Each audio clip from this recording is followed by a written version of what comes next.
스탠퍼드 대학에서 한 유명한 실험이 있습니다. 마시멜로 시험이라고요.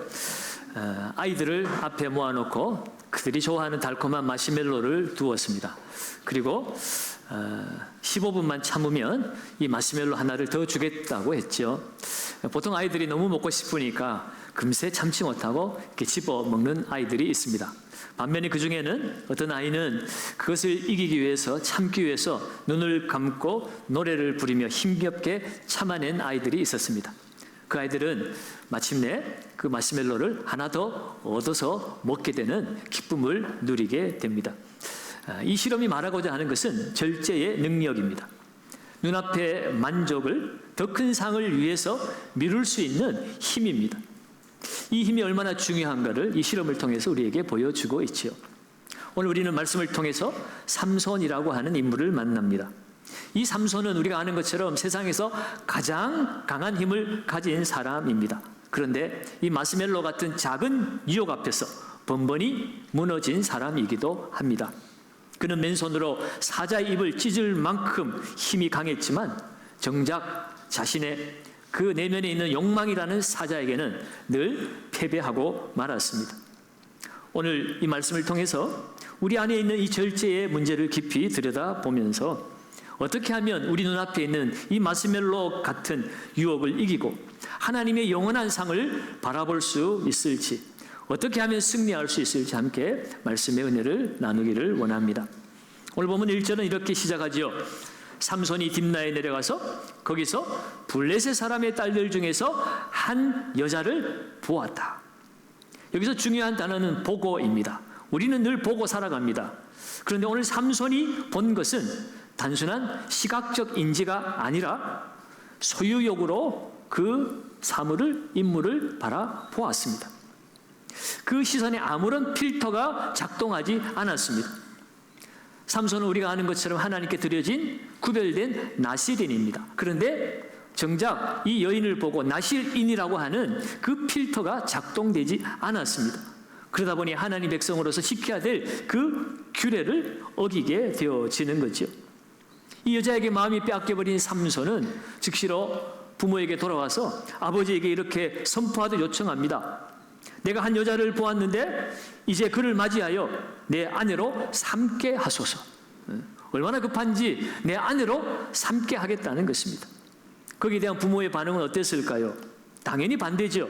3절에 보면 내 형제들이나 딸들 중에 왜 여자가 없냐? 내 백성들 중에 왜 여자가 없어서 너는 할례받지 아니한 이방인 중에서, 블레셋 사람 중에서 아내를 맞으려 하느냐라고 당연하게 반대하고 나섰습니다. 이 부모의 반대는 단순한 반대가 아니라 신앙의 정체성을 지켜야 한다는 간절한 호소였습니다. 이방인과 통혼하는 것은 하나님의 말씀에 명백히 어긋나는 사항이었기 때문에 그렇습니다. 그런데 삼손의 대답은 단호하고 차가웠습니다. 3절 하반절에 보면 내가 그 여자를 어떻게 한다고 그랬습니까? 좋아하오니 나를 위하여 그 여자를 데려오소서라고 합니다. 여러분, 이 좋아하다라는 히브리어 야사르는 내 눈에 맞다, 내 판단이 옳다라는 뜻입니다. 그러니까 직역하면 그 여자를 좋아하는 것은 내 판단에 옳다라는 것입니다. 이 여자를 아내로 맞이하는 것은 옳은 일이라고 말하는 것입니다. 여러분, 이것이 얼마나 무서운 말입니까? 하나님은 이 세상을 창조하시고 하나님 보시기에 좋았더라고 말씀하셨습니다. 그런데 하나님께 죄를 짓고 하나님을 떠난 인간들에게 더 이상 하나님의 시선은 존재하지 않았습니다. 하나님 보시기에 좋은 것보다는 이제는 그 기준이 하나님이 아니라 내 안에 욕망이 하나님 자리를 대신 차지하게 되었습니다. 그래서 내가 보기에 좋으면, 내가 보아서 옳으면 그대로 시행한다는 것입니다. 그것이 사실은 이 사사기 시대를 대변하는 한 구절이었죠. 자기의 소견에 옳은 대로 행하는 시대. 그것이 바로 이 사사기 시대의 모습이었고, 삼손은 바로 그러한 모습의 표상이 되고 있습니다. 여러분, 성경에서는 하나님의 백성들을 거룩하다라고 얘기합니다. 그 거룩의 의미는 구별의 의미입니다. 특별히 이 나실인은 이 구별됨의 상징적인 존재였습니다. 나실인은 이 세상의 가치관과 구별되어서 하나님 앞에 드려진 하나님의 소유물로서의 존재가 바로 이 나시린이었습니다. 그런데 삼손은 나시린으로서의 지켜야 될 그 거룩의 분리의 경계선을 허물어 버렸습니다. 그래서 자신의 그 욕망의 시선 하나로 그 경계선을 넘어가 버린 것입니다. 결국 이 삼손의 첫 번째 실패는 보는 것을 다스리지 못한 데서 시작이 되었습니다. 여러분, 우리의 시선이 머무는 곳에 우리의 마음이 있습니다. 우리의 마음이 가는 곳에 우리의 삶도 따라가게 되어 있습니다. 오늘 우리의 시선은 어디를 향하고 있습니까? 우리의 마음은 어디에 있습니까? 오늘도 하나님의 뜻을 저버리게 만드는 뒷날을 향하여 우리가 발걸음을 옮기고 있지는 않습니까?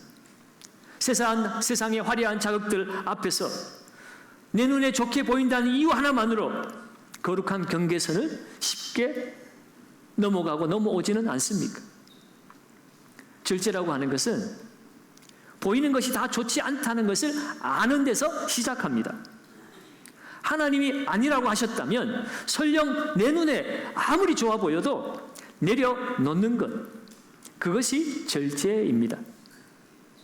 우리의 시선이 이 세상의 헛된 것을 향하지 않고 오직 날 위해 십자가에 죽으시고 부활하시고 오늘도 세상 만물을 통치하시고 나의 주인 되어주신 그 예수 그리스도를 향할 때에 우리는 이 세상에서 승리하게 될 줄 믿습니다.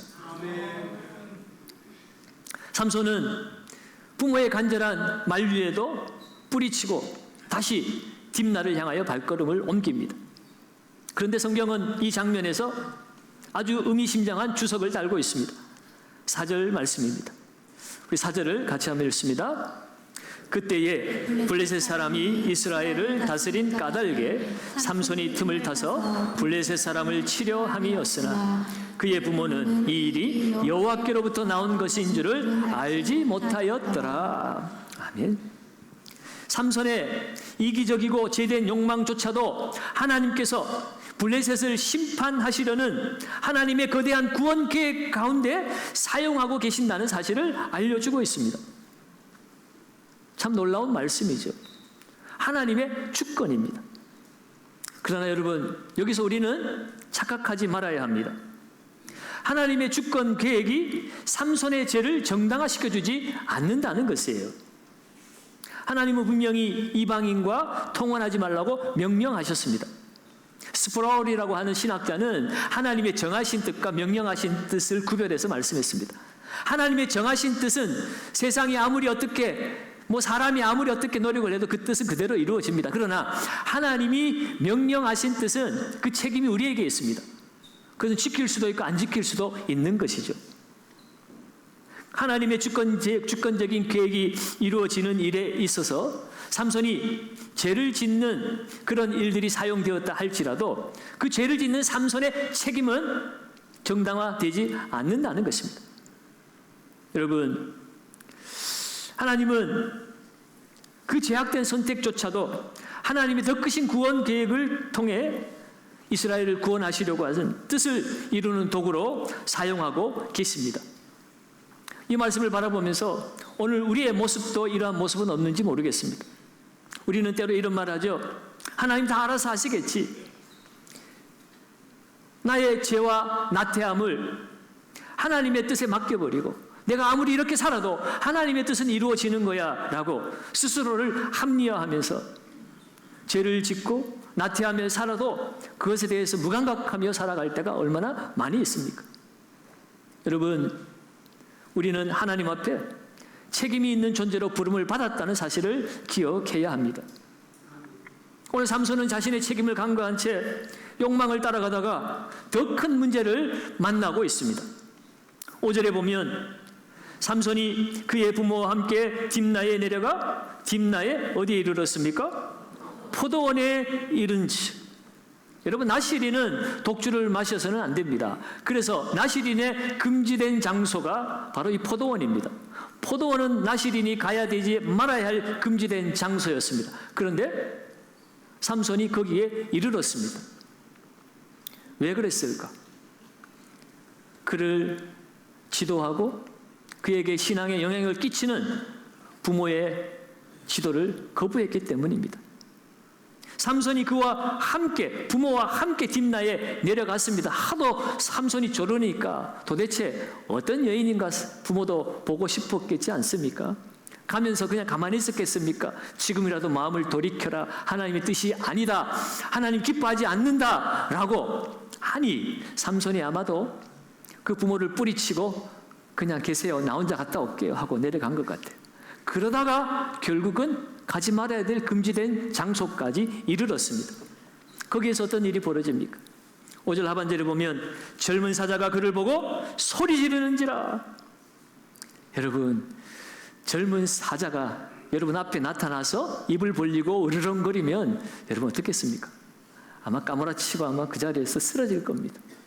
까무라치지 않는다면 단숨에 사자의 밥이 되어서 죽었겠죠.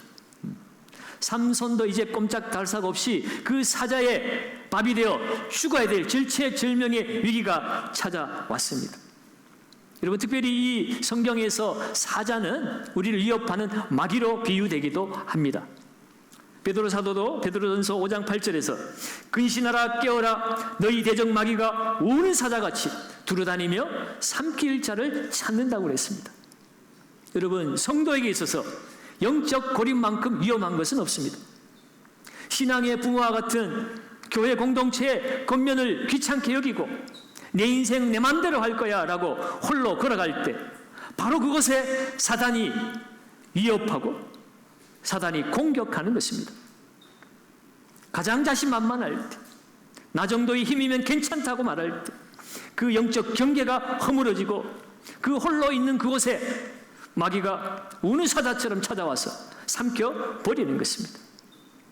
사랑하는 여러분, 오늘 우리는 누구와 함께 걷고 있습니까? 서로 연약함을 돌보아주고 함께 기도해주고 때로 아프지만 사랑의 겉면을 해줄 수 있는 참된 믿음의 동역자가 우리에게는 있습니까? 신앙은 절대 혼자 감당할 수 없습니다. 오늘날에도 많은 사람들이 교회나 가족이나 친구들의 영적 조언을 무시하고 삼손처럼 홀로 그 욕망을 쫓아서 딥나의 포도원으로 달려가는 사람들이 얼마나 많습니까? 그 길을 가다가 마귀에게 걸려서 마약에 중독되고 도박에 중독되고 그래서 많은 고통 가운데 살아가는 사람들이 오늘 이 세상에 너무나 많이 있습니다. 우리의 발이 머물러야 할 곳은 유혹이 가득한 딥나의 포도원이 아니라 하나님의 말씀과 은혜가 흐르는 곳이어야 합니다. 그것이 바로 교회이죠. 우리 주님이 열어두신 시온의 대로가 활짝 열린 곳, 하나님의 은혜가 머무르는 곳. 여러분, 그것이 우리를 안전하게 지켜주는 것입니다. 홀로 외로이 걷다가 사자의 밥이 되는 불행을 겪어서는 안 됩니다. 손을 내밀어서 함께 걸어가야 될 믿음의 동역자를 붙드시기 바랍니다. 우리 영상교회는 열려 있습니다.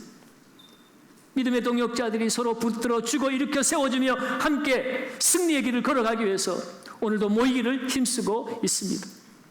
그곳에서 하나님의 시온의 대려가 활짝 열려지기를 주의 이름으로 축원합니다. 그렇다면 오늘 이 우는 사자 앞에 삼손은 어떻게 되었을까요? 이 위기의 순간에도 하나님은 놀라운 은혜를 베풀어 주십니다. 6절입니다. 6절을 같이 읽습니다. 여호와의 영이 삼손에게 강하게 임하니 그가 손에 아무것도 없이 그 사자를 염소 새끼를 찢는 것 같이 찢었으나 그는 자기가 행한 일을 부모에게 알리지 아니하였더라. 아멘. 아멘. 그 위기 상황에서 하나님의 은혜가 임했습니다. 여호와의 영이 강하게 임했습니다. 이 말씀은 삼손이 가지고 있는 힘은 삼손의 것이 아니라 하나님이 부어주신 하나님의 것이라는 것입니다. 하나님의 능력이었습니다. 그 능력이 얼마나 강한지 염소 새끼를 찢는 것 같이 맨손으로 사자의 입을 찢어버렸습니다. 여러분, 엄청난 괴력이죠. 이 모습은 이 삼손이 하나님의 사람이라는 명백한 증거입니다. 하나님은 삼손의 불순종에도 불구하고 여전히 그를 통해서 일하기를 원하셨습니다. 여러분, 이러한 은혜를 경험했다면 삼손이 어떻게 해야 되겠습니까? 하나님께 불순종하고 나아가는 나 같은 자도 하나님이 사용하여 주시기를 원하시고 은혜를 베푸시는구나, 그 일에 감격하며 돌이켜야 되지 않겠습니까? 그런데 오늘 삼손의 반응이 어떻습니까? 그가 부모에게 이 일을 알리지 아니하였다라고 말합니다. 아니, 자랑할 만한 일인데 왜 알리지 않습니까? 그것은 그의 마음속에 죄책감과 교만이 뒤섞여 있었기 때문입니다. 지금 이 일을 겪게 된 것은 그가 하나님의 말씀을 어기고 금지된 땅을 밟다가 겪게 된 일이었습니다. 부모의 만류를 뿌리치고 나 혼자 할 수 있다라고 혼자 가다가 당한 일입니다. 그러니 창피해서라도 말을 못했을 수도 있고, 죄책감 때문에 말을 못했을 수도 있고, 또 한 가지는 자기에게 이 나타나는 엄청난 이 능력의 힘의 비밀을 나만 간직하고 싶은 그런 교만함도 그 안에 있었을 것입니다. 이렇게 하나님의 받은 은혜를 바로 사용하지 못하다 보니 또 다른 문제가 계속해서 덮쳐오기 시작합니다. 시간이 흘러서 다시 삼손이 그곳을 지날 때에 더 큰 유혹에 맞닥뜨리게 되죠. 8절과 9절입니다. 같이 한번 읽습니다. 얼마 후에 삼손이 그 여자를 맞이하려고 다시 가다가 돌이켜 그 사자의 주검을 본즉 사자의 몸에 벌떼와 꿀이 있는지라. 손으로 그 꿀을 떠서 걸어가며 먹고 그의 부모에게 이르러 그들에게 그것을 들여서 먹게 하였으니 그 꿀을 사자의 몸에서 떠왔다고는 알리지 아니하였더라. 아멘. 여러분, 이 행동이 얼마나 끔찍한 일입니까? 나실인은 시체를 만져서는 안 됩니다. 나실인이 아니어도 하나님께 예배하는 자는 시체를 만지면 부정하게 되어서 하나님 앞에 들어갈 수가 없었습니다. 그런데 하나님 앞에 드려진 나실인으로서 이 삼손이 모르고 어쩌다 이 시체와 접촉한 것도 아니고 알면서도 이 사자의 시체를 만진 것입니다. 왜 만졌습니까? 그 안에 꿀을 탐하였기 때문입니다. 제약의 결과물 속에서 쾌락을 탐하였습니다. 여러분, 하나님이 주신 힘, 그것은 원수를 멸하는 데 사용되어야 했습니다. 그런데 그 힘의 결과물인 죽은 사자의 시체 안에서 자신의 욕망을 채울 꿀을 취하는 삼손의 모습이 얼마나 큰 죄악이겠습니까? 사랑하는 여러분, 하나님께서는 오늘도 삼손처럼 우리에게 삼손과 같은 힘은 아니나 우리에게 주신 것들이 있을 것입니다. 그것이 재물일 수도 있고 재능일 수도 있고 건강일 수도 있습니다. 그러한 힘들을 우리는 어디에 사용하고 있습니까? 하나님 우리에게 주신 것으로 하나님의 영광을 드러내며 이웃을 섬기라고 주신 것임에도 불구하고 우리도 삼손처럼 죽은 사자와 타협하고 있지 않습니까? 성공이라는 그 꿀 앞에, 인기라는 꿀 앞에, 쾌락이라는 꿀 앞에 우리의 영혼이 부정해지는 것도 모르고 그 꿀을 탐하고 살아가고 있지 않습니까? 한 성공한 사업가가 이런 고백을 하는 것을 들었습니다. 하나님이 제게 복을 주셔서 사업에 성공을 했습니다. 그런데 어느 날 문득 깨닫고 보니 그 성공이 제게는 오히려 독이 되어 있었습니다. 더 많이 벌기 위해 주일도 지키지 못했습니다. 가족도 등한시했습니다. 하나님이 주신 복으로 오히려 하나님을 떠나게 되는 이런 아이러니를 겪고 있으니 어찌된 일일까요? 그렇게 한탄하며 자신의 상황을 고백했습니다. 그렇죠? 절제가 없는 힘은 이토록 위험한 것입니다. 삼손은 사자의 그 입을 찢을 강한 힘이 있었지만 꿀의 유혹을 이길 수 있는 절제력이 없었습니다. 그것이 삼손을 무너뜨렸습니다. 진정한 강함이 무엇일까요? 무엇을 파괴하고 찢을 수 있는 힘이 강함이 아닙니다. 거절할 수 있는 힘, 내려놓을 수 있는 힘, 절제하는 힘이 진정한 강함입니다. 그래서 여러분, 갈라디아 5장의 9가지 성령의 열매 중에 절제가 바로 성령의 열매입니다. 절제하면 우리는 손해보는 것 같아서 절제 안 하죠. 그러나 절제는 하나님의 경계 안에서 누리는 복입니다. 하나님이 경계 안에서 절제할 때 그것은 거룩이 되어지는 것이에요. 오늘 우리는 삼손의 이야기를 통해서 통제되지 않은 욕망이 한 사람의 인생을 어떻게 시작부터 무너뜨리는지를 보았습니다. 보기 좋은 것을 탐했던 이 절제되지 않은 시선, 이것은 결국 공동체를 떠나서 죄악의 길로 떠나가는 절대되지 않은 발걸음으로 이어졌습니다. 그리고 그것은 결국 하나님 주신 능력마저도 더럽히는 절대되지 않는 힘의 남용으로, 오용으로 귀결되는 모습을 보았습니다. 그는 맨손으로 사자를 찢었지만 정작 자기 안에 있는 욕망이라는 사자 앞에는 처참하게 패배했습니다. 이것이 어찌 삼손 하나만의 이야기겠습니까? 우리 역시 매일같이 우리 안에 있는 사자와 싸우고 있지 않습니까? 내 눈에 보기에 좋은 대로 행하고 싶은 욕망의 사자와 매일 싸우고 있습니다. 내 힘으로 할 수 있다고 외치는 교만의 사자와 오늘도 싸우지 않았습니까? 이 싸움에서 우리가 어떻게 승리할 수 있습니까? 우리의 힘으로는 할 수 없습니다. 삼손도 무너졌는데요, 우리가 삼손보다 더 강한 사람들입니까? 아니죠. 어떻게 이길 수 있습니까? 그 길은 오직 우리보다 강하신 분을 의지하는 길밖에 없습니다. 광야에서 사탄의 유혹을 물리치고 오직 말씀으로 승리하신 예수 그리스도를 의지하는 길입니다. 십자가 위에서 죽기까지 순종함으로 인류의 모든 죄와 욕망을 무너뜨린 예수 그리스도만이 우리의 참된 능력이요 힘이 됨을 믿습니다. 우리 주님은 우리의 힘이 되실 뿐만 아니라 우리와 함께 싸워주시는 분이십니다. 지금 우리는 어떤 사자와 싸우고 있습니까? 눈앞에 마시멜로 같은 세상의 달콤한 유혹 앞에서 힘겨워하고 있지 않습니까? 삼손처럼 혼자 힘으로 이겨보려고 하다가 지쳐 쓰러져 있지는 않습니까? 더 이상 혼자 싸워서는 안 됩니다. 오늘 여호와의 영이 임하시니 능력을 행했던 삼손처럼 우리도 성령의 능력을 구하고 성령의 능력으로 이 싸움에서 이겨야 합니다.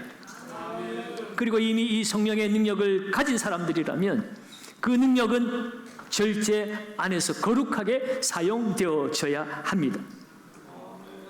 절제는 하나님의 경계 안에서 누리는 참된 자유요 기쁨입니다. 한 노 목사님이 임종전에 이런 고백을 했습니다. 내 평생의 후회는 하나님의 일을 더 많이 못한 것이 아니라 하나님의 뜻이 아닌데도 너무 많은 일을 한 것입니다. 후회한 일이 하나님의 일을 더 많이 못해서 후회한 것이 아니라 하나님의 뜻이 아닌데도 너무 많이 일을 해서 그것이 후회된다는 것입니다.